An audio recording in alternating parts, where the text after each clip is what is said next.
जिसने जवाहरलाल नेहरू की को भाषाई ज्ञान दिया। मतलब देश के पहले प्रधानमंत्री पंडित जवाहरलाल नेहरू को भी भाषाओं का ज्ञान डॉक्टर सुब्बाराव ने दिया। हाँ, माधो सिंह, मोहर सिंह बड़ी वो थे, तो उनका बड़ा ऊंचा नाम था। तो 70 के दशक में बड़ी चर्चा में रहा ये मामला। हाँ, कोई पुलिस का आदमी हो सकता है, एजेंट हो सकता है। वो खाकी निकर पहनते थे। खाकी निकर पहनते थे। तो उनके ऊपर फायरिंग की कि इतना बहादुर दिलदार गोलियों से डरता नहीं, अब हम समझे आप भी डाकू बनने आए हो। आपको पता लगता है गरीब के घर की लड़की की शादी का टाइम है और उसके पास पैसा नहीं है, आप बड़े अमीर को ये भी कहते हो उस घर में पैसा भेज के आओ, उसकी लड़की की शादी हो जाए। ये उस आदमी का हाथ का मैं खाना ले सकता हूँ, खा सकता हूँ, जो ये कर ले कि अब मेरा हाथ किसी की जान बचाने में उठेगा, जान लेने में नहीं उठेगा। कितने डकैतों ने, डाकुओं ने सरेंडर किया? करीब आत्मसमर्पण 1300-1400 डाकुओं ने आत्मसमर्पण किया, 1000 से ऊपर, 1400-1500 की भी पुलिस के सामने। वहाँ लोगों ने जमीन दे दी कि वहाँ एक सुब्बाराव जी ने गांधी सेवा आश्रम बनाया, जुड़े हुए हैं, हमारे एनवाईपी के प्रमुख ट्रस्टी भी हैं, वो भी इसमें हमारा मार्गदर्शन कर रहे हैं। हम सबसे बुजुर्ग वही हैं। तो हम सब मिल के भाई जी की वो जयंती मनाएंगे और शांति सद्भावना का संदेश देंगे। और इस अवसर पर हमने ये भी कराया है कि हम पेड़ भी लगाएंगे, शामिल कर दिया गया। तो ये चलता रहा, गांव-गांव में, जिलों में, हर जिले में इसके अधिकारी बना दिए। किसी देश की 2 भाषा हैं, वो भी लड़ रहे हैं भाषा को लेके। किसी देश में 2 धर्म है, वो भी लड़ रहे हैं। हमारे तो 4 धर्म तो जन्म लिया है, 4 धर्म तो भारत में पैदा हुए हैं। वहाँ के जो लोग, जो दीनबंधु चौधरी छोटूराम के भी कुछ अनुयायी पाए वहाँ पे, बहुत कड़े भगत थे छोटूराम के। हम ये संदेश देना चाहते हैं सुब्बाराव जी की जयंती पर, सुब्बाराव जी ने जो हमारा भाईचारा कायम रखा है पाकिस्तान भारत का, वो भाईचारा कायम है। सुब्बाराव का मुझे हनुमान के नाम से अच्छा कहा आप डॉक्टर सुब्बाराव के हनुमान है? मैं सुब्बाराव के हनुमान कहते हैं मुझे। सुरेश राठी जी नमस्कार। नमस्कार जी। राठी साहब, आप सुना कल आपका 60 लोगों का दल जो है वो पाकिस्तान जा रहा है, तो क्या उद्देश्य है वहाँ जाने का, और कि कौन कौन लोग इस आपके दल में है जो पाकिस्तान जा रहे हैं, इसके बारे में थोड़ा सा आप हमें बताइए। वसीफ साहब, हमारे गुरुजी डॉक्टर सुब्बाराव जी के विचार और संदेश को लेके, डॉक्टर सुब्बाराव जो मैग्सेसे पुरस्कार भी उनको मिला था। हाँ, डॉक्टर सुब्बाराव जी एक स्वतंत्रता सेनानी भी थे, गांधीवादी भी थे, और पूरी दुनिया में शांति सद्भावना का संदेश दिया। और वो एक ऐसे शिक्षाविद थे जो भारत की पूरी संस्कृति के ज्ञाता थे। सभी भाषाएं आती थी संविधान की, और सब भाषाओं में गा लेते थे जी। और वो उनका एक संदेश ये था, प्रधानमंत्री जो बने हमारे देश का आज़ादी के बाद, पंडित जवाहरलाल नेहरू का, मैं प्रधानमंत्री तो बन गया, मुझे संकट हो गया, इतनी भाषाएं, तो तब पता एक ही आदमी है जो आपकी मदद कर सकता है, वो था डॉक्टर सुब्बाराव, जिसने जवाहरलाल नेहरू की को भाषाई ज्ञान दिया। मतलब देश के पहले प्रधानमंत्री पंडित जवाहरलाल नेहरू को भी भाषाओं का ज्ञान डॉक्टर सुब्बाराव ने दिया। हाँ, ये भी करते थे। पंडित जवाहरलाल नेहरू जब साउथ में जाते थे तो उसी भाषा को, इंग्लिश या हिंदी की भाषा को, वो तमिल में अनुवाद कर देते थे, उड़िया में कर देते थे, कन्नड़ में कर देते थे, तेलुगु में कर देते थे, साउथ की भाषाएं, इधर पंजाबी में भी वो कर देते थे। हर भाषा के ज्ञाता थे। आप डॉक्टर साहब से कब जुड़े, डॉक्टर सुब्बाराव जी से? मैं डॉक्टर सुब्बाराव से 1972 में मेरी मुलाकात हुई। कहाँ पे हुई? 71-72 में। डॉक्टर सुब्बाराव जी का उन दिनों पूरा जोरदार नाम चल रहा था कि एक हमारी मध्य प्रदेश की एक घाटी थी, चंबल घाटी, जिसमें डाकुओं का बोलबाला था, बागी कहलाते थे वो। और उस घाटी में 3 स्टेट, उत्तर प्रदेश, राजस्थान और मध्य प्रदेश में इन डाकुओं का बोलबाला था। डकैत बोलते थे, डकैत उनको बागी बोलते थे अपने आप को, बागी। और उन्होंने कई हजार मर्डर भी कर रखे थे और बड़े वो करते थे, और उनकी ही सरकार चलती थी। सरकार सब फेल थी, पुलिस और आर्मी ने भी किया, वो सब उसके सामने फेल थे। तो तब बड़े परेशान हो गए।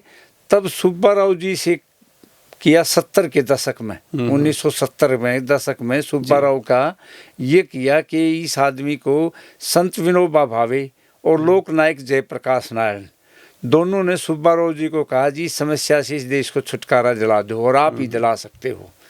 डाकुओं से इन डाकुओं का को संभल की घाटी के तो डाकुओं का बड़ा नाम होता था, हम तो बड़ा नाम किताबों में वैसे सुनते थे, हाँ, पढ़ते थे ऐसे। माधो सिंह, मोहर सिंह, बड़ी बड़ी वो थे, तो उनका बड़ा ऊंचा नाम था। तो 70 के दशक में बड़ी चर्चा में रहा ये मामला। और जब 70 में इन जयप्रकाश जी ने, लोकनायक जयप्रकाश जी और संत विनोबा भावे जी और भी कई लोगों ने सुब्बाराव जी से प्रार्थना करी कि जी आप कर सकते हो कुछ संभल घाटी में, क्योंकि आप बिगड़े हुए को भी सुधारते हो तो इनको भी सुधार सकते हो। तब डॉक्टर सुब्बाराव जी एक थैला रखते थे काख में, संत कहते हैं उनको, संत थे और ब्रह्मचारी थे ना, उन्होंने शादी की और निक्कर पहनते थे, हाफ निक्कर जी। और उसी में वो चले जब संभल की घाटी में, तो उन्होंने देखा एक आदमी थैला टांगे निक्कर पहने आज चले आ रहा है, क्योंकि उधर आना खतरे से खाली नहीं था, उनकी जानकारी के बगैर कोई आता नहीं था। तो अकेले गए सुब्बाराव जी। तो गए तो जो सरदार था वहाँ का कमांडर देखते थे, वो नजर रखते थे, हाँ कोई पुलिस का आदमी हो सकता है, एजेंट हो सकता है। वो खाकी निक्कर पहनते थे। खाकी निक्कर पहनते थे। तो उनके ऊपर फायरिंग की। अच्छा, हाँ, लगाओ निशाना। जब उन पर फायरिंग की तो इतना निशानेबाज था, पहली गोली में उड़ा देता था आदमी को। और उनका जो सरदार होता था एक कमांडर, मतलब वो उनके शार्प शूटर जो बोलते हैं, निशानेबाज। हाँ, निशानेबाज। तो जैसे ही सुब्बाराव जी पे वह गोली चलाई गई, वह गोली उनके पैरों के, दोनों पैरों के बीच में आके लगी जमीन में। ओहो। और सुब्बाराव जी ना डरे ना घबराए, फिर आगे चलते रहे। कहने लगे कमाल है, गोली लगने के बाद ना भाग्या ना वापिस हो रहा, ऐसे आगे बढ़ते जा रहे हैं। उन्होंने फिर वो चलते जा रहे थे, दूसरी फायरिंग फिर की। सुब्बाराव जी ने दूसरी फायरिंग हुई, वो भी पैरों के बीच में जमीन में आके लगी जी। फिर भी नहीं डरे, वो आगे चलते ही रहे। ऐसे होता है कि जिससे वो गोली उसको उनके पैर छू के सलाम कर रहे हैं। हाँ, तो तब डाकू ने खुद कहा, डाकू ने कहा देखो अब तीसरा फायरिंग मत करना, क्योंकि पहला ही खाली नहीं जाता, ये ना डरा है ना भागया है, या तो बहुत बहादुर योद्धा है या आम को बड़ा संत है। हाँ, ये कोई पुलिस का जवान नहीं दिखता। पुलिस का जवान नहीं है। पुलिस वाला या और होता तो भागता या और होता जी। ये या तो बहुत योद्धा है या बहुत बड़ा संत है, इसके ऊपर पुलिस गोली का कोई असर नहीं, आने दो इसको। तो वो जब सुब्बाराव जी चलते गए, वो भी देखा, वो आगे बोले आओ आगे। सुब्बाराव जी तो बोले हम आपसे मिलने आया और मैं आपके पास रहने आया। तब वो एक डाकू हंसा, ओ तभी तो हमें पता है कि इतना बहादुर दिलदार, गोलियों से डरता नहीं, अब हम समझे आप भी डाकू बनने आए हो। अच्छा। और सरदार सुब्बाराव से बोला, उन्होंने सोचा ये डाकू बनने आया है। डाकू बनने आया, उन्होंने ये समझा। तो सुब्बाराव जी ने जवाब दिया, हाँ हाँ मैं आप लोगों के साथ रहने आया हूँ। अब ये देखो, अगर आप में शक्ति ज़्यादा होगी तो आप मुझे अपने जैसा बना लोगे, और मेरी शक्ति काम करेगी तो मैं अपने जैसा बना लूँगा। ये सुब्बाराव जी ने उनको उत्तर दिया, साथ रहेंगे आप, वो मेरे आपको, आप मुझे अपने जैसा बनाओगे या मैं आपको अपने जैसा बनाऊंगा। जी। तो क्या हुआ आखिर उसके बाद? आखिर में ये चला कि जब रहे सुब्बाराव जी, तो उन्होंने देखा बातें करते, उनकी बातें बड़ी अच्छी लगती डाकुओं को। फिर बोले जी भोजन करो। मेरा देखो भोजन तो मैं नहीं करता। क्यों भोजन नहीं करता? कारण जिस हाथ ने किसी की जान ले रखी हो, किसी के प्राण लिए हो, उस हाथ का मैं भोजन नहीं कर सकता। तो वो बड़े चक्कर में पड़ गए। तो वो कहते रहे, बोले जी वो नहीं, पानी भी मैं नदी का पीऊँगा खुद अपने हाथ से, ना जल पीऊँगा ना खाना खाऊँगा, क्योंकि मैं उससे खाना खाता नहीं, ना मैं ये करता। तब वो चक्कर में पड़ गई। आप लोगों के हाथ तो खून से रंगे हुए हैं, तो मैं खून से रंगे खाना नहीं खा सकता। और मैं ये कहता हूँ, महान वो होता है किसी की जान ना ले, किसी की जान को बचाए, वो महान है। महान आत्मा यही है कि किसी की जान लेना नहीं, किसी की जीवन देना सीखो और जान को बचाओ। एक तो ये बड़ी चीज़ ये है। और एक उन्होंने ये कही, बड़ा आदमी वो है जो बदला ना ले, माफ़ी दे, माफ़ करे और जनता के दुखी के दर्द में झुके, दर्द में मिल जाए, उसके दर्द को मिटाए।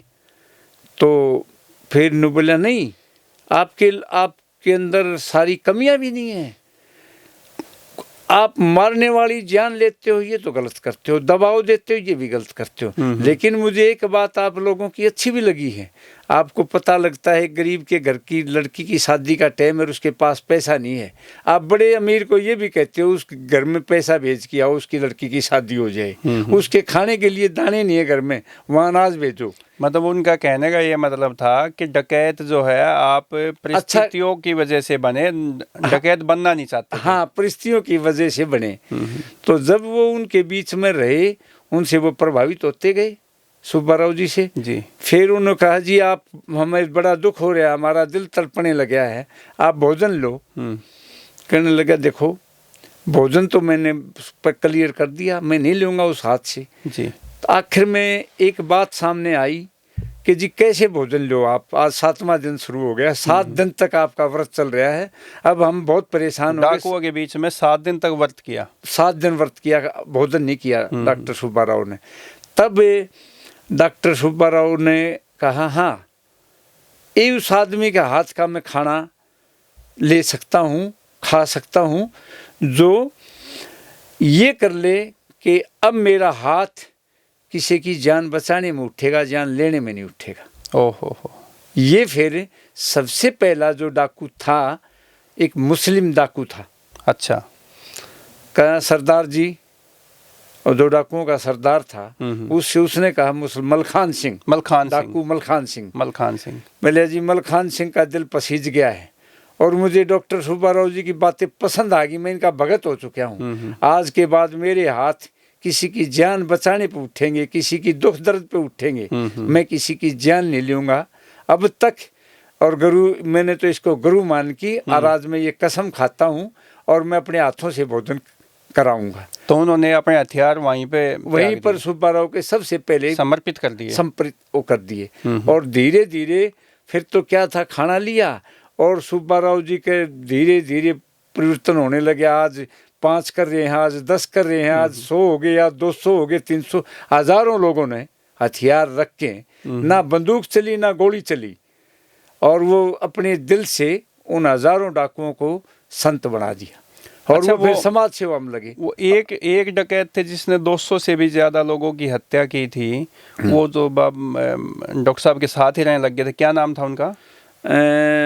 माधो सिंह जी थे, मोहर सिंह जी थे, जो मलखान सिंह जी भी साथ रहते थे, जो रोहतक में आए थे। हाँ, मलखान सिंह भी आए थे। हाँ, मुच्छे लंबी और मुच्छों वाले भी आए थे। वो भी कई तरह के अपने यहाँ उनके आते थे। सुब्बाराव जी के प्रोग्राम होते थे और उसमें वो करते थे। फिर बहुत सारे लोगों ने सुब्बाराव जी के पास एक सुझाव भी रखा कि जी बड़े बड़े खुखार अपराधी तो जेलों में पड़े हैं, अब जंगल तो साफ हो गए, क्योंकि सुब्बाराव जी ने तो कितने डकैतों ने, डाकुओं ने सरेंडर किया? आत्मसमर्पण 1300-1400 डाकुओं ने आत्मसमर्पण किया, 1000 से ऊपर, 1400-1500 की भी संख्या। पुलिस के सामने नहीं, डॉक्टर सुब्बाराव जी के सामने जब वो आत्मसमर्पण कराया उन्होंने कुछ ने, वो फिर बहुत सारे तैयार हो गए। ने बोला फिर डॉक्टर सुब्बाराव एक बात सुनो, एक मैं संत को लाऊंगा, बहुत अच्छा लगेगा, वहाँ आप समर्पण करो, ज्यादा संख्या समर्पण करो। हाँ, जब विनोबा भावे, संत विनोबा भावे और जयप्रकाश नारायण इनको लेके गए, एक मुख्यमंत्री भी आया जो मध्य प्रदेश का उस टाइम का, कोई होम मिनिस्टर भी पहुंचने फिर शुरू हो गए, नेता लोग भी, कि हम भी सुब्बाराव डाकुओं ने एक साथ समर्पण किया वहाँ पर। हाँ, फिर बहुत सारे उन्हें समर्पण किया और बिल्कुल शांति स्थापित कर दी चंबल घाटी में। फिर यहाँ भी हुई, वहाँ लोगों ने जमीन दे दी कि वहाँ एक सुब्बाराव जी ने गांधी सेवा आश्रम बनाया। कहाँ पे? चंबल घाटी में। चंबल घाटी। हाँ, और उसी आश्रम में कुछ कहने लगे जी हम रहे इसी आश्रम में सेवा करेंगे। सेवा करी, गायें बांधी, वहाँ स्कूल खोला, स्कूल बनाया। अच्छा, हाँ, घाटी में स्कूल। हाँ, उस संभल घाटी में स्कूल ना, तो वहाँ लोग कैसे स्कूल, वहाँ लोगों का जीना जाने से ही डरते थे आम आदमी तो वहाँ पे। फिर अब वहाँ पर जो जोरा डिस्ट्रिक्ट है, संभल घाटी मध्य प्रदेश का, वहाँ देखोगे आप इतना अच्छा गांधी सेवा आश्रम। अब कौन संभालता है? वो डाकू ये संभालते हैं कुछ और? उसमें डाकू भी रहे और भी हमारे त्यागी जी हैं, रण सिंह परमार जी हैं, बहुत सारे भाई जी से जुड़े लोग की सेवा कर रहे हैं। और मलखा सिंह जी तो वहीं रहे, मैं भी वहाँ रह के आया हूँ, मैं काम किया है सुब्बाराव जी का। तो इस तरह के सुब्बाराव जी ने काम किए। तो डॉक्टर सुब्बाराव जी तो अब अपने बीच में नहीं है। डॉक्टर सुब्बाराव जी ने फिर एक नक्सलवादियों के बीच में काम किया। नक्सलवादी थे, उनसे भी आत्मसमर्पण करवाया, समर्पण, जंगलों में रहते थे वो भी ये करते थे। नक्सलवादी ये डाकुओं से शुरुआत करी थी। फिर उन्होंने जो कुछ संगठन थे उग्रवाद करते थे, मारा मारी करते थे गोली, उनको भी मुख्य धारा में लेके आए उग्रवादियों को। फिर एक अलग अलग गैंग बना रहे थे, अलगाववादी थे। अलगाववादी, हम अलग भारत से अलग जाना चाहते हैं। आसाम के एक अलग संगठन था, एक आसाम वाले बना रहे थे। सुब्बाराव जी ने खुद वहाँ जा के समझा कि अलगाववादियों को, उग्रवादियों को। पंजाब में हमारा बड़ा जबरदस्त उग्रवाद था, तो भाई जी को रोका सुब्बाराव जी को, आप मत जाओ। आप बेन सिंह के टाइम से पहले मारने वाले लोग मर रहे हैं। न बोले यही तो मुझे रोना आ रहा है, कोई जा नहीं रहा, लोग मर रहे हैं, मैं जाऊंगा। जब सुब्बाराव जी पंजाब में गए, भिंडरावाला का बड़ा नाम था, वो भिंडरावाला पैरों में पड़ा सुब्बाराव जैसे इंसान के। अच्छा, बोला जी मैं मारने वाला नहीं हूँ। बोले फिर आप ये आपका तो नाम चल रहा है। बोला जी मेरे नाम से चल रही है। फिर उग्रवादियों ने भी बंदूक रखी।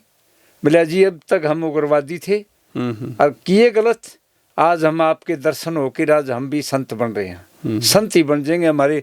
तब सुब्बाराव जी ने एक जगह है अमृतसर से पहले, जहाँ हम ये शुरू कर रहे हैं प्रोग्राम, खडूरी साहब। हाँ, बहुत पवित्र स्थल है पंजाब में। हमारे वहाँ संत हुए हैं बड़े, अंगद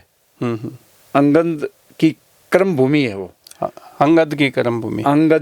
अंगद सिख थे हमारे, उन्होंने बड़े अच्छे कर्म करके सिखों को बलवान बनाया और कहा वही संदेश, अंगद का संदेश सिख भूल चुके थे, सुब्बाराव जी ने याद दिलाया। अंगद वो चीज थे कि किसी की जान लेना नहीं, बचाना सीखो, किसी का पुण्य करना सीखो, अपना पेट खाली रह जाए और का पेट भरना सीखो। ये सिखाया सारी चीज इस कर्म भूमि से। और आप किसी की जान लो, किसी का पेट खाली करो। तब वहाँ भी पंजाब में एकदम ऐसी क्रांति आई और सुब्बाराव का ऐसा संदेश हुआ। आज सुब्बाराव को पंजाब में, पूरे देश में, विदेशों में ये हो रहा है। और इसी क्रम में सुब्बाराव जी का जन्म भी फरवरी में हुआ था जी, 7 फरवरी को वो जन्मे थे। कर्नाटक में, साउथ में, बेंगलोर में उनका जन्म हुआ था। सुब्बाराव जी बहुत अच्छे कानून की पढ़ाई करने वाले पीएचडी थे और बहुत बड़े कानून के ज्ञाता थे। भारतीय संविधान मौखिक उनको याद था, पूरा संविधान मौखिक याद था। न्यू बता देते थे इस पेज पे ये धारा, लेकिन कभी सुब्बाराव जी ने टाई बांध की या वकील बन की कोर्ट में नहीं गई। सुप्रीम बड़े बड़े जज सलाह लेने आते थे, वकील बैठे रहते थे, तो सुब्बाराव जी वो कहते थे वही वकील मेरे से सलाह लो, किसी के साथ न्याय ना होने दे, न्याय करे, कमाई की तरफ ना भागे, उसको न्याय दिलाओ और देश के कानून की रक्षा करो, संविधान को संभालो, संविधान को सम्मान दो, संविधान का पालन करो। ये सुब्बाराव जी के संदेश थे। जी। तो मैं जब 72 में सुब्बाराव जी से मिला तो इंदिरा गांधी जी थी, प्रधानमंत्री थी। तो वहाँ पे जब एक कार्यक्रम हो रहा, इंदिरा गांधी आई तो सुब्बाराव जी ने एक योजना तैयार करी थी कि भारत की तस्वीर, सुब्बाराव जी ने एक कार्यक्रम बनाया था। आज़ादी के 25 साल हो गए हैं देश को आज़ाद हुए, और अभी भारत के लिए मैं एक नया फार्मूला तैयार करता हूँ कि इस देश में एक असली जो भारत बैठा है गाँव में बैठा है, गांव में, और असली ताकत है वो नौजवान है। बच्चों में, बुजुर्ग तो हो लिए, बच्चे और नौजवानों में संस्कार दो, देशभक्ति की भावना भरो, उनको तैयार करो, बच्चे और जवान।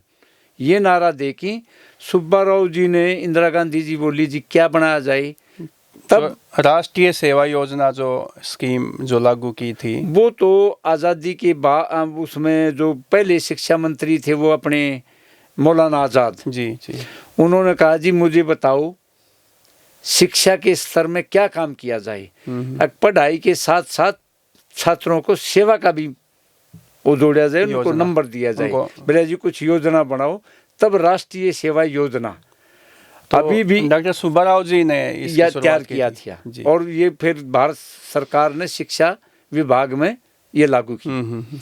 फिर इंदिरा गांधी ने कही, वो तो पहले कर लिया, राष्ट्रीय सेवा योजना तो पहले बना ली। फिर इंदिरा गांधी ने कही अगर गुरुजी 25 साल हो गए हैं देश को आज़ाद हुई, अभी नौजवानों के लिए योजना तैयार करो। सुब्बाराव जी ने योजना तैयार करी। तो अब क्या योजना थी वो? उसका नाम इंदिरा गांधी ने फिर सुब्बाराव से कहा, 2 नाम सुब्बाराव जी ने उस पर दिए थे। एक तो स्वामी विवेकानंद का, स्वामी विवेकानंद को बहुत मानते थे, उसके विचारों को सुब्बाराव, और एक नाम और था नेहरू युवा केंद्र। सुनो, तो इंदिरा गांधी बोली कि जी नेहरू के नाम से चला दी जाए यह स्कीम। बोले हाँ, बोले जी देखो स्वतंत्र भारत के पहले प्रधानमंत्री तो नेहरू जी थे। सुब्बाराव जी बोले मैं मानता हूँ, ठीक है, लेकिन आप उनकी बेटी हो, अच्छी बात है, उन्हीं के नाम से चले, अच्छा चलाओ इसको, गांव गांव में हर जिले में ये स्कीम चलनी चाहिए। तो ये जो नेहरू युवा केंद्र चलाया 1972 में, 25 साल होने में, ये शिक्षा मंत्रालय के तहत चला दिया जी, शिक्षा विभाग के तहत, और उस शिक्षा विभाग में ही इसको शामिल कर दिया गया। तो ये चलता रहा गांव गांव में, जिलों में, हर जिले में इसके अधिकारी बना दिए, शिक्षा विभाग के ही अधिकारी बना दिए।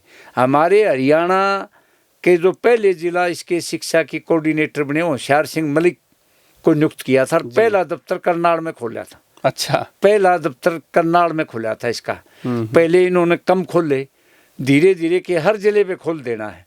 फिर हमारा रोहतक का भी नंबर आया, रोहतक के भी हमारे एक शिक्षा के वो विभाग के वो लगे इसमें, अतर सिंह शर्मा।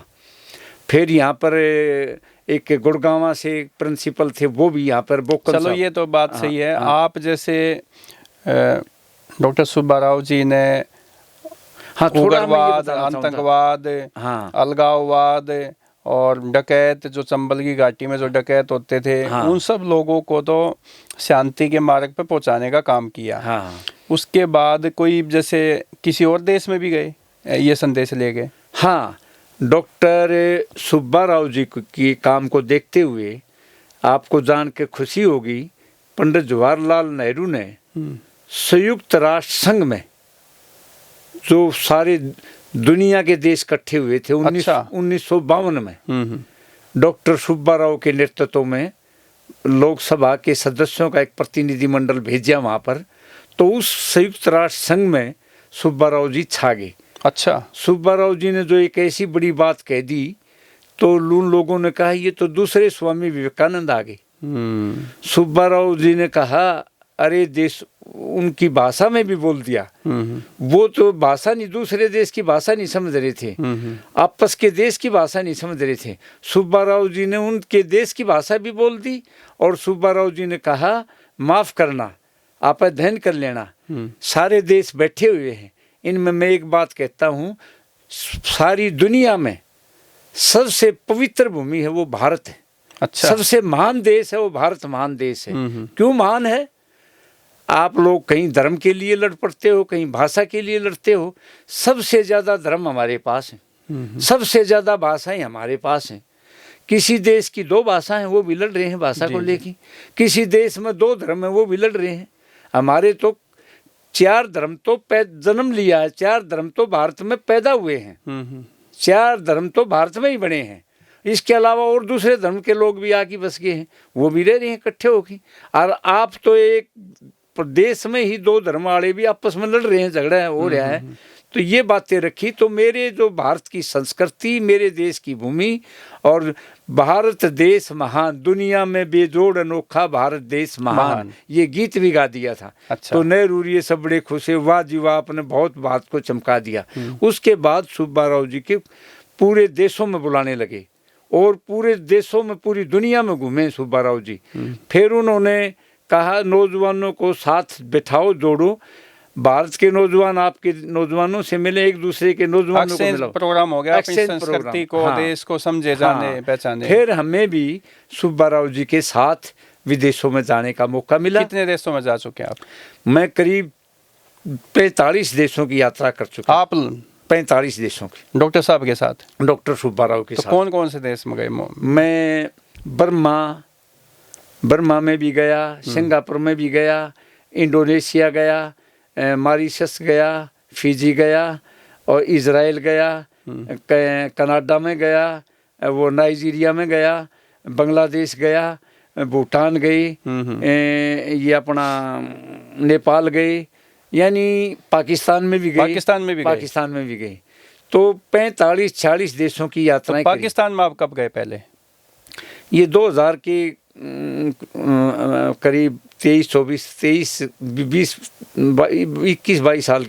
साल पहले की बात। अच्छा, 20-22 साल हो गए। हाँ जी। जब हम गए और डॉक्टर साहब भी साथ थे? डॉक्टर साहब हमारे साथ थे और डॉक्टर साहब का बहुत मान सम्मान किया लोगों ने, यहाँ तक कि वहाँ के प्रधानमंत्री, बड़े बड़े लोग आके डॉक्टर सुब्बाराव जी से मिल रहे थे और बहुत इज्जत कर रहे थे। तब गए और बहुत ही ज़्यादा इज्जत की। वहाँ तो ऐसा माहौल हो गया पाकिस्तान में। हाँ, सुब्बाराव ने जो बात कही, वहाँ गीत गाया, झूम उठे सारे लोग। कहा ये पाक ना वो सब हम एक हैं, एक धरती, ये हमारी धरती है, सब एक हैं, टुकड़े ना करो, बांटो ना, हम एक हैं, हम तो सारे जगत को जोड़ना चाहते हैं, जय जगत। तो पाकिस्तान में कहाँ कहाँ रुके आप लोग? लाहौर भी गए थे और फिर करतारपुर में भी सुब्बाराव जी ने प्रोग्राम किया था। वहाँ पर एक गुरुद्वारा भी बड़ा फेमस है, करतारपुर साहिब। नहीं, तो आप लाहौर में थे तो आप वहाँ पे कहते हैं अपने जो दीनबंधु चौधरी छोटूराम है, हाँ, उनका भी वहाँ पे एक म्यूजियम बना हुआ है, वो भी गए थे वहाँ पे? हाँ, गए थे। क्या देखा आपने वहाँ? बेड थे पुराने, वो लंबे लंबे पलंग बोलते हैं ना, वो बाईदार बने और भरे हुए, वो देखे, वो हुक्के धरे देखे, उनकी वो देखी देसी रजाइयाँ, उनकी धोती, उनका साफा वहाँ टंग रहे थे, वो हमने सारे देखे थे। जो वो वकील थे तो कोट वाला भी, वो हाँ, ब्लैक कोट भी था। हाँ, ब्लैक कोट भी था, कोट भी उनका टंगा। तो वहाँ के जो लोग, जो दीनबंधु चौधरी छोटूराम के भी कुछ अनुयायी पाए वहाँ पे? बहुत करड़े भगत थे छोटूराम के। वहाँ के सबसे मुझे खुशी ये हुई, हमारे इतने यहाँ नहीं जितने वहाँ मुसलमान भगत थे छोटूराम के, उन्होंने तो ये हमें बताई बातें। क्या बताया उन्होंने? छोटूराम का हमने यहाँ इतना ज्ञान नहीं हुआ जो इन्होंने दे दिया। उन्होंने ये कहा, छोटूराम ने देखो जब भी अंग्रेजों के टाइम पे भी अगर हिंदू और मुस्लिम का भाईचारा बनाने वाले हैं तो छोटूराम हैं। भले उन्होंने आप पीछे हट जाते थे, मुसलमान भाई को गद्दी देते थे, आगे उसको देते थे, चीफ मिनिस्टर उसको बनाते थे। पंजाब का भी क्या नाम लिया बताया उन्होंने, सारी स्टोरी हमें सुनाई। मैं कमाल है, हमें तो यहाँ की स्टोरी मिली। तो वहाँ पे पाकिस्तान में कोई आपको रोहतक के या हरियाणा के और भी लोग मिले जो वहाँ पाकिस्तान में रह रहे हैं? उनके पूर्वज जो कोई कलानौर से, कलानौर के मड़ोदी और कई गांव हैं इधर से गए हुए थे, हाँ, रोहतक के मिले। उन्होंने बड़ी इज्जत करी कि हमारे पूर्वज आए हैं। कुछ बुजुर्ग मिले जो आए उड़, उनसे भी हम मिल के आए। अब तो वो गुजर लिए, लेकिन वो उनसे भी क्या यादें उन्होंने अपनी बताई, कुछ पुरानी बातें? उन्होंने एक बुजुर्ग के तो आंखों में पानी आ गया, जब बेले हम चल रहे थे, आने को जी नहीं कर रहा था, मैं धरती छोड़ने को जी नहीं कर रहा था। और बड़े लोगों ने हमारी मदद करी थी वहाँ, हमारे राशन भी दिया, पैसे भी दिए। जब हम वहाँ से छोड़ के चले तो हमारे कपड़े भी दिए हमारे को। और हमारा भी दिल रो रहा था कि नहीं जा रहे, मजबूरी होगी कि एक फैसला ऐसा कर दिया। तो जैसे हम सुनते हैं कि भाई पाकिस्तान के लोग हमसे नफरत करते हैं या ऐसा कुछ है, उनका व्यवहार ठीक नहीं होता, तो ऐसा कुछ लगे आपको वहाँ? ना, ऐसा हमने नहीं लगा कि पाकिस्तान में हमसे नफरत करते हैं। देखो, कुछ गलत लोग तो हर जगह होते हैं, हर देश जी, में जी। वो प्रचार गलत कर देते हैं। बाकी पाकिस्तान के आम आदमी की गलत सोच नहीं है हमारे प्रति, इज्जत बहुत करी और अच्छे लोग भी हैं पाकिस्तान में। न्यू कह देखो भाई पाकिस्तान गलत लोगों का भरा हुआ नहीं, भारत से इज्जत करते हुए न्यू कहते हैं हम भारत का ही पार्ट हैं, भारत से ही निकले हैं। कोई दो भाई अगर अलग होते हैं तो उनका क्या दुश्मनी हो जाएगी? भाई तो हैं ही एक परिवार में। अब आप जा रहे हो, कितने लोगों का दल है जो पाकिस्तान जाएगा? हम 60 लोग जाएंगे। 60 लोग? 60। इसमें महिलाएं भी हैं, सिख भी हैं, हिंदू भी हैं, मुस्लिम भी हैं, क्रिश्चियन भी हैं, महिलाएं भी हैं और वो सारी हैं। और हमारी संस्कृति भी है भारतीय। हरियाणा के कितने लोग हैं उसमें? हरियाणा के लोग करीब 7-8 लोग हरियाणा के हैं। एक तो आप ही हैं, एक तो मैं हूँ जो कि डॉक्टर सुब्बा राव जी के पक्के भगत हैं। पक्के भगत, मैं उनसे लंबे समय से हो रहा हूँ जी। एक हमारे गांधी आश्रम के सेक्रेटरी भी हैं और हमारे एनवाईपी का पूरा काम देखते हैं बनारस से संजय राय जी। जी। वो भी हमने इसको पूरी ताम झाम की या व्यवस्था का कोऑर्डिनेटर नियुक्त किया है। कोऑर्डिनेटर बनाया। हाँ, संजय राय जी को कोऑर्डिनेटर बनाया है जी। और हमारे पंजाब के हैं एजुकेशन बोर्ड के भी चेयरमैन रहे हैं, प्रोफेसर भी रहे हैं डॉक्टर गुरदेव सिंह सिद्धू, काफ़ी बुजुर्ग हैं, सुब्बा राव जी से लंबे जोड़े से जुड़े हुए हैं। हमारे एनवाईपी के प्रमुख ट्रस्टी भी हैं। पाकिस्तान में ये जो दल जाएगा आप लोगों का, हाँ जी, हाँ जी, इनका क्या उद्देश्य लेके जा रहे हैं? उसमें ऐसा है जी, हमने सुब्बा राव जी ने हमें सिखाया है, हम सारे उन्हीं के शिष्य हैं, जितने हैं उन्हीं के भगत, उन्हीं के नेतृत्व में काम करने वाले लोग हैं और उन्हीं में से हमारी ड्यूटियां बांट रखी थी। सुब्बा राव ने आप यहाँ से काम करोगे, आप यहाँ करोगे, यहाँ करो, सबकी ड्यूटियां लगा रखी थी और हम काम करते रहे हैं लंबे समय से। मैं तो 72 से जुड़ गया था, अब देख लो कितना टाइम हो गया, 24 आ गया है। और वो भी लोग जुड़े हुए हैं, कोई 72, 73, 74 से लोग 70 से आगे थे और उससे भी पहले कुछ लोग जुड़ गए थे। तो कुछ लोग चले भी गए जो काम करके इस साइड में नहीं रहे, धरती पे बहुत अच्छा काम करके गए हैं। तो उनमें सबकी सोच ये है, जो डॉक्टर सुब्बा राव जी के विचार हैं, प्रोग्राम हैं, कार्यक्रम हैं, वो चलते रहने चाहिए देश और दुनिया में। अभी हमारे के अमेरिका में हैं, कनाडा में हैं, वो सुब्बा राव के प्रोग्राम अमेरिका में चला रहे हैं, कनाडा में चला रहे हैं। तो अभी जैसे आप लोग जाएंगे, कब जा रहे हो आप? हम कल निकलेंगे 4 फरवरी को। अच्छा। हाँ। कितने दिन तक वहाँ पाकिस्तान में रहेंगे? इस बार का हमने जो सुब्बा राव जी की जो जयंती है 7 फरवरी, 7 फरवरी सुब्बा राव जी का जन्म दिवस है। तो उस पर पूरे देश में, अलग अलग देशों में भी, विदेशों में भी ये कार्यक्रम किया जा रहा है। जी। तो हमारे महाराष्ट्र में भी, साउथ में भी, हर पूरे देश में और विदेशों में भी प्रोग्राम हो रहा है, आयोजन हो रहा है। उस समय हमारा ये विचार बना कि एक मोड़, कुछ संदेश ये लोग देते हैं कि पाकिस्तान और भारत के संबंध अच्छे नहीं हैं।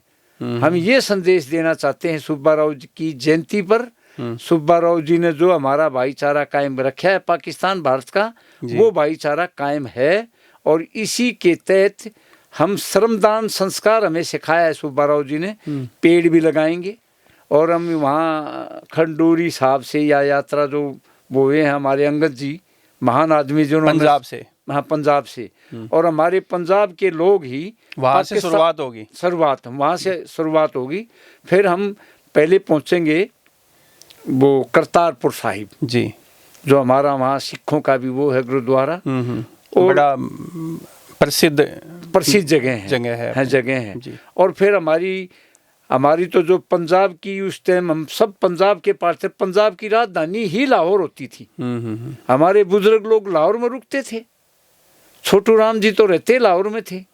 पंजाब में से आज बहुत कई स्टेट हो गए, पंजाब में से हिमाचल भी पंजाब का है, J&K भी पंजाब में था, पंजाब हरियाणा ये सब बन रहे और इन सब की राजधानी लाहौर ही तो थी। तो 7 फरवरी को आप डॉक्टर साहब का वहाँ मनाएंगे जन्मदिन? हाँ, जन्मदिन पाकिस्तान में। हाँ, हम वहाँ मिला पंजाब और पाकिस्तान जी। दोनों देश में मिलजुल के उसी समस्त पंजाब में मनेगा। हमारा कहने का भाव ये है, भारत का पंजाब भी और पाकिस्तान का पंजाब भी और उसमें सारे स्टेटा के हैं, हिमाचल के भी हैं, कश्मीर के भी लोग हैं जी जी, और पूरे देश से भी लोग आ रहे हैं। तो हम सब मिलके भाई जी की वो जयंती मनाएंगे और शांति सद्भावना का संदेश देंगे। और इस अवसर पर हमने ये भी कराया है कि हम पेड़ भी लगाएंगे 80 गाँव में, पूरा पंजाब और पूरा पंजाब जो ये हमारा भारत का हिस्सा भी, पाकिस्तान का हिस्सा भी, 80 गाँव में पेड़ भी लगाएंगे।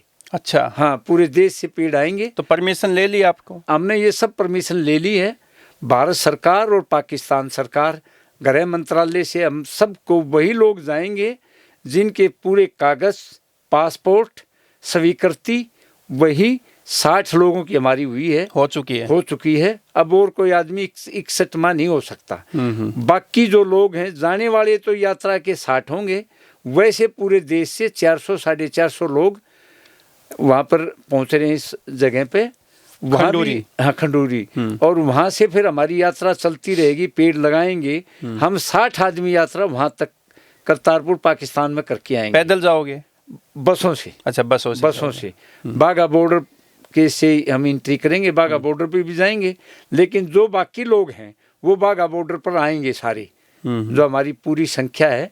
बाघा बॉर्डर पर उधर से पाकिस्तान के लोग भी आपस में मिलेंगे, फिर हम एंट्री कर जाएंगे। वो लोग इधर यहाँ के पंजाब के जो गांव हैं उसमें भी हमने जलियांवाला बाग में भी प्रोग्राम, पेड़ लगाएंगे, श्रमदान संस्कार और यात्रा करेंगे। हम फिर वहाँ से सब लोग फिर अमृतसर में फिर इकट्ठे हो जाएंगे। पाकिस्तान से यात्रा हमारी अमृतसर आके सारे लोग। वापसी कब की है? वापसी हम 10 तारीख को वापसी कर लेंगे। 9 तारीख को हम वापस अमृतसर आ जाएंगे। कि सुब्बाराव जी मुझसे न्यू कहते थे, सारे लोग कहते थे, मेरा एक नया नाम धर रखा है वहाँ पे, सुब्बाराव का मुझे हनुमान के नाम से। अच्छा, कहा आप डॉक्टर सुब्बाराव के हनुमान है? मैं सुब्बाराव के हनुमान कहते हैं मुझे। दूसरी घटना ये होती थी, सुब्बाराव भी हंसते थे। कोई भी देश का प्रधानमंत्री और कोई भी प्रमुख आदमी, तो जो सुब्बाराव के लिए अनेकों लोग जाते थे। कुछ लोगों की तो मुलाकात भी नहीं होती थी, वो मेरे से जरूर मिलता था, मेरे पास चले आता था। तो फिर पूछते, अगर भाई सीधे ये राष्ट्रपति, प्रधानमंत्री, जनरल, ये फलाना आदमी इनके पास आया है, ये बाकियों की तरफ नहीं गया, ये क्या खास बात है? तो फिर हंसते थे कि आपके हनुमान हैं जी, हनुमान के पास आएंगे पहले तो। हनुमान के पास आए। डॉक्टर सुब्बाराव के हनुमान अब पाकिस्तान में शांति का संदेश लेके जाएंगे। हाँ, और एक घटना ये भी हुई कि एक इतिहास रचा गया। आप इतिहास उठा के देखेंगे, जैसे मैं जाता जहाँ भी, तो मैं जाके उनको रोहतक का निमंत्रण दे देता। अच्छा। आप हमारे रोहतक भी आइए। जी जी। तो वो रोहतक चले आते। कितने? काफी बार आए रोहतक में, तो बहुत लोग आए। मैंने लंका की बहुत बड़ी हस्ती थी जिनने सर्वोदय यूनिवर्सिटी बनाई, डॉक्टर आर्य रत्ने, बहुत बड़ी हस्ती थी। उनको सुनने के लिए लोग विदेशों में। आर्य सुब्बाराव जी हंस के बोले, तू राठी में क्या मेरे टीम का बेइज्जती कराएगा? आर्य रत्ने साहब के पास टाइम थोड़ा है, ये थोड़े आ सकते हैं, इनके पास समय नहीं है। ने बोला, नहीं जी, राठी ने कहा तो मैं जरूर आऊँगा। आर्य रत्ने जी रोहतक आए। अच्छा। हाँ, मॉरिशस में हम थे। मॉरिशस के प्रधानमंत्री अनिरुद्ध जगन्नाथ जी थे। आज तो वो रहे नहीं, भगवान को प्यारे हो गए। आर्य रत्ने भी भगवान को प्यारे हो गए। तो अनिरुद्ध जगन्नाथ जी को मैंने निमंत्रण दिया, जी रोहतक आइए। मैं जरूर आऊँगा। सुब्बाराव जी बोले, तू पागल हो गया, प्रधानमंत्री के पास कहाँ समय है? नहीं जी, राठी जी ने इन्वाइट किया, जरूर आऊँगा। यहाँ रोहतक आए। अच्छा। मैंने बांग्लादेश में थी, वहाँ की विदेश मंत्री थी। उसने वो मेरे को इतना प्यार सम्मान दिया, अपने घर भी लेगी, अपने दादाओं से मिलाया।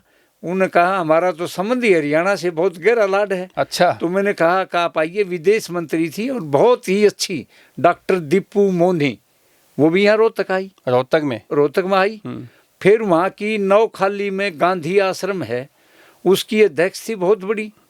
बांग्लादेश में नौखाली में। जी, नौखाली उसकी अध्यक्ष। अभी नौखाली में तो बल्कि वो हिंदुओं पे बड़े अत्याचार हुए, वो मंदिरों पे जो हमले हुए हैं, वो उसी की बात कर रहे हो? हाँ, झरना दीदी हिंदू थी और वहाँ की अध्यक्ष थी गांधी आश्रम की।